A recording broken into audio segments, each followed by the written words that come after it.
Hello guys, welcome back to my channel. Today we're going to talk about one of the most powerful books out there about self-help, productivity, and of course habits. We're talking about nonetheless about Atomic Habits.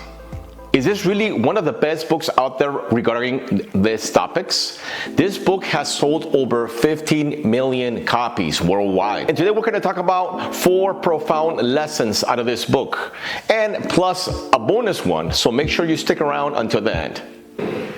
If you have read this book, then don't forget to give me one of these, because this book is so powerful that it will change your life. It has already changed mine.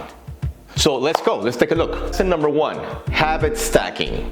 What does that mean? It means that if you have a powerful habit that you want to implement into your life, then you can stack it on top of a habit that you already have in place.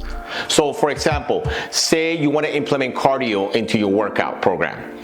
You already work out, right? So say you go at night, say you go at 7 p.m. and you work out for an hour, and you'll write it down in your schedule, or you make a mental note that right after you're done working out, you're going to be doing cardio after. And so your habit's stacking.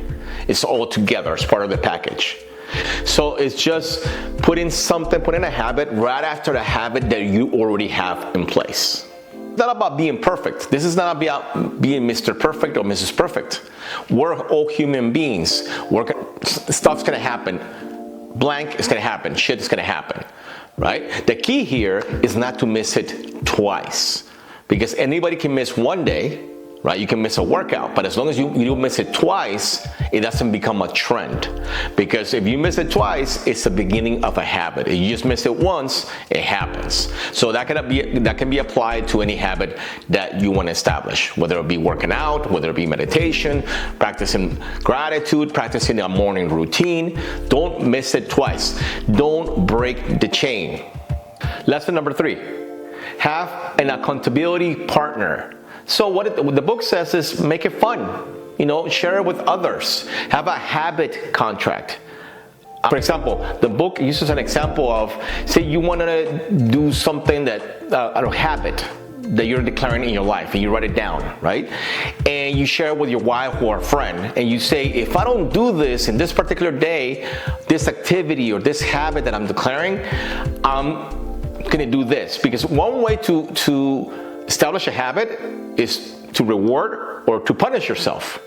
But to punish yourself, we can do it in a fun way, right? So say you wanted to do something powerful and lose weight, or go to the gym, or practice gratefulness like we talked about, or any other habit, and you tell your partner or somebody that you're sharing this plan with, and you say, if I don't happen to do this, I'm going to pay you $50, so I'm going to pay you $25, so I'm going to pay you $5, etc., etc., etc. And that way it keeps you accountable. I actually practiced this lesson in the gym the other day, and I was talking with a friend there, and he was telling me that he has his own business, that he goes out in the street and passes business cards, and usually that's what he used to do before, but now he's been struggling. He hasn't been waking up early. So I told him about my goals as well with YouTube and other stuff, entrepreneur stuff that I got going on. So basically, I remember this principle, I remember this lesson, and I told him, okay, he told me, oh, tomorrow I'm going to wake up early, and I'm gonna pass out business cards. And I said, okay, if you don't do it, what's gonna happen? And then he goes, okay, if I don't do it, I'm gonna buy you lunch. I say, okay, great, awesome.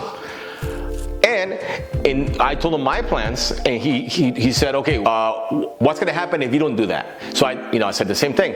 If I don't do a particular action that I was declaring that day, then I'm gonna buy you lunch as well. Okay, so guess what happened the next day? The next day, he sent me a video. He was walking in the street, and he was passing out business cards.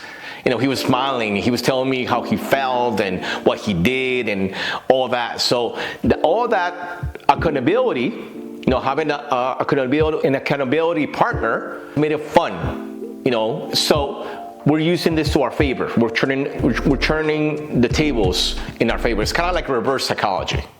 Okay, so what did I do? I finished my task that I told them that I was gonna do.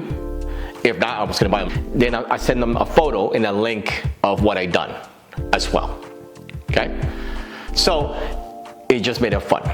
So keep it fun, keep it light. You know, set up the game. All these habits, all these lessons is for you to set up the game to win. Number 4, be careful of what you're measuring.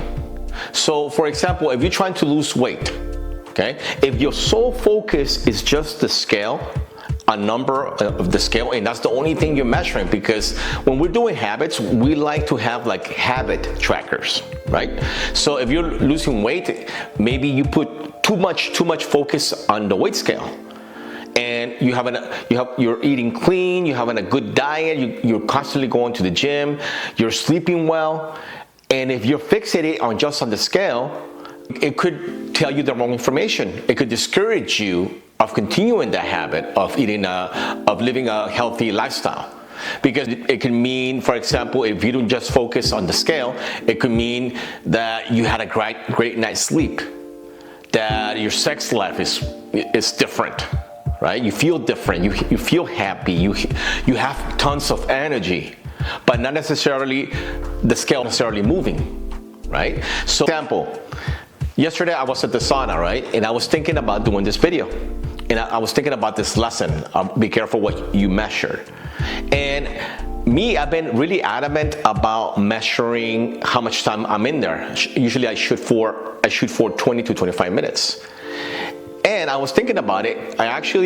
My watch that I use actually broke for taking cold showers and taking saunas. And so I was thinking about this principle. I was thinking about this lesson, be careful what you measure.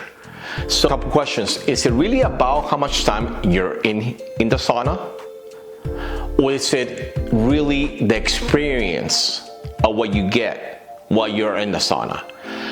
Your thoughts, does your head get clear? Does your body, does the toxins leave? Should I be measuring that? Should I be just saying, did I get all the stuff out? Did I de-stressed?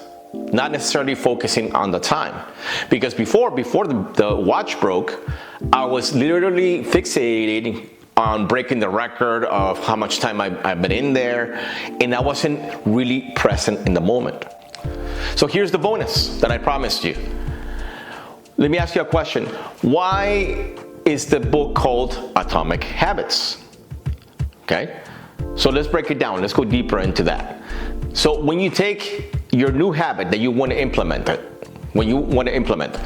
and you apply it consistently, right? You're taking a proton and you took a neutron, putting it together, and creating something new in your life. You're literally, physically, physiologically creating something in your mind, body, and spirit. Okay? And remember, energy cannot be created.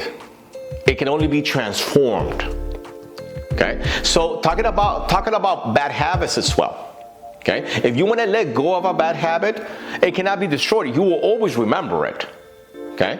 But that energy can be transformed into a new energy, into a new powerful habit that empowers you, that serves you, that serves your life, that serves your mind, body, and spirit. Because can you forget your old habits? No, you will always remember them. But they don't have to be habits anymore.